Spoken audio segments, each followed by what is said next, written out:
At 93, Angie Dickinson finally speaks up about Clint Walker. Angie Dickinson was born Angeline Brown on September 30, 1931 in Culm, North Dakota. She was the second of 4 daughters in a hard-working family with German roots. Her early life was simple, but she was full of big dreams and curiosity that will take her far away from her small town. When she was young, her family moved to Burbank, California, where she went to Bellarmine Jefferson High School. There, Angie fell in love with writing and public speaking. She won many school contests because she was so good at talking and had lots of confidence. Her charm and grace got people's attention long before Hollywood noticed her. After finishing Glendale College with a business degree, Angie first worked as a secretary, but her life changed completely when she entered a local beauty contest in the early 1950s and won. That win led to TV appearances, including on the Colgate Comedy Hour, where her grace and charm really shined.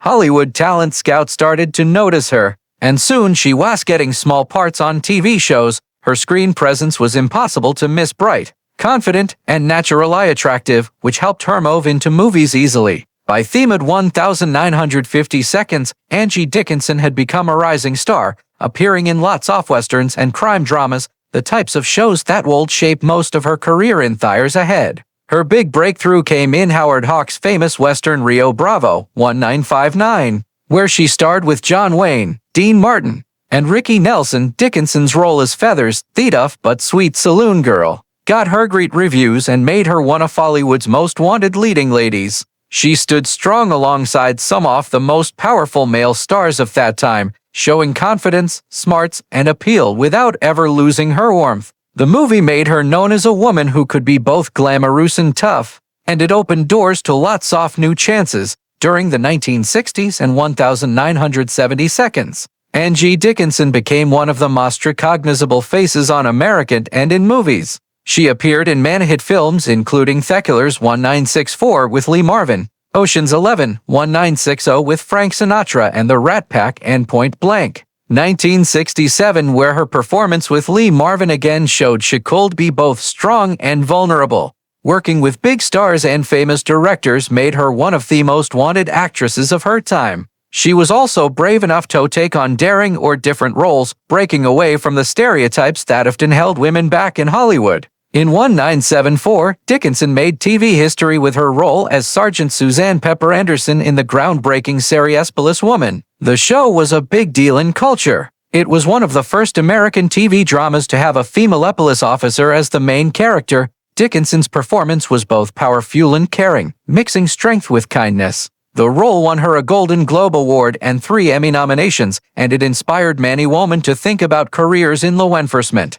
Beyond the awards, Policewoman became a symbol of female power during a time when women were fighting for equal treatment, both on and off the screen. Angie's natural confidence plus her willingness to take chances made her a pioneer in the entertainment world. In later years, Angie Dickinson kept working in movies and TV, taking on roles that showed her growth and wisdom. She appeared in Dressed to Kill 1980, Brian De Palma's stylish thriller, where her bold and unforgettable performance proved again she was an actress not afraid to push limits. She also appeared in Even Cowgirls Get the Blues 1993 and Pay It Forward 2000, showing that people loved her long after her of stardom had peaked. Each performance showed her ability to change, grow, and stay important in an always changing industry. Even as she got older gracefully, Dickinson never lost her quiet charm or her love for her work. In 2009, she took on what would be her last screen role in the Hallmark Channel drama Mending Fences, starring with Laura Layton. In this touching film, Angie played a mother trying to heal old problems and reconnect with her daughter who she hadn't been close to. A role that needed not just talent, but real emotion and openness. It was a perfect goodbye for a woman who had spent her whole life playing complicated, smart, and deeply human characters. Her performance touched hearts with warmth and depth, reminding viewers that true star power doesn't come from fame, but from being real and having heart. Angie Dickinson's personal life was as interesting and complicated as her amazing Hollywood career, and her marriages showed both her deep feelings and her wish for stability even with all the craziness of fame. Her first marriage was to Janet Dickinson, a former college football star and businessman who she married in 1995 at the time. Angie was still an up-and-coming actress trying to make it in Hollywood, working her way up from small to roles and minor movie parts. Jean was charming, driven, and supportive of her dreams, and their relationship at first seemed like a perfect match of beauty and strength. However, as Angie's star started to rise through 1,950 seconds, the stress of her career, along with the busy social life of Hollywood, started to hurt their marriage. Jean, though proud of his wife's success, apparently had trouble with her growing fame and the constant attention she got from other men in the entertainment industry. The two grew apart as Angie became more independent and focused on her career, and by 1960, after 8 years together, they decided to divorce. Even though their marriage ended, Angie later spoke nicely of Jean, saying that he had been an important part of her life during her early years in show business. Interestingly, she chose to keep his last name for work even after their divorce, a decision that would make Angie Dickinson one of the most well-known names in Hollywood for decades to come. Her second marriage to legendary composer Burt Bacharach in 1965 marked a new chapter in Angie's personal story,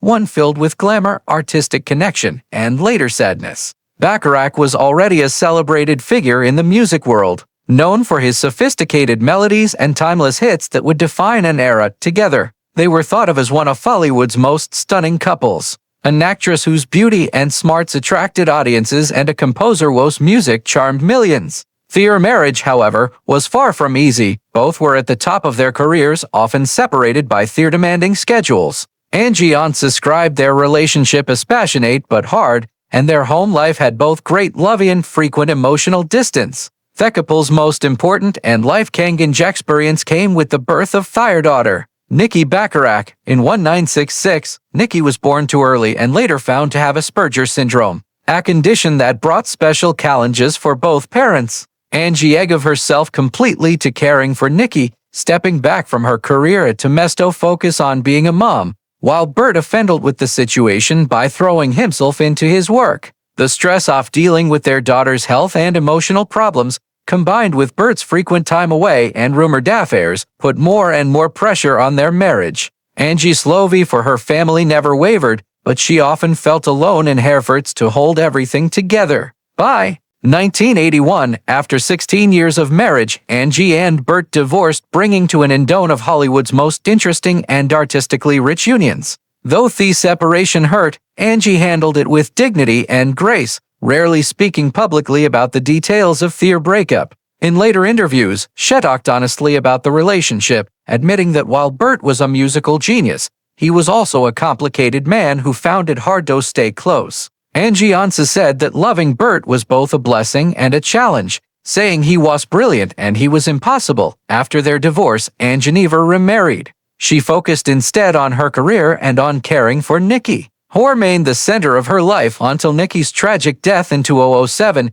Angie's experiences in love and marriage showed her depth, strength, and humanity, qualities that also made her one of the most admired actresses of her time. Through joy and heartbreak alike, Angie Dickinson lived her personal life with the same courage and style that she brought to every role she played on screen. After decades of silence, Hollywood legend Angie Dickinson has finally opened up about her longtime friendship and rumors with the late actor Clint Walker. Now 93 years old, Dickinson's voice carries the weight of time, wisdom, and a sense of peace that comes only after a life fully lived. Sitting in her quiet Los Angeles home, surrounded by old photographs and memories of a golden age in Hollywood, she thought back on her connection with one of television's most beloved Western stars. Clint was a remarkable man, Angie said softly. He had that quiet strength that didn't need to be in.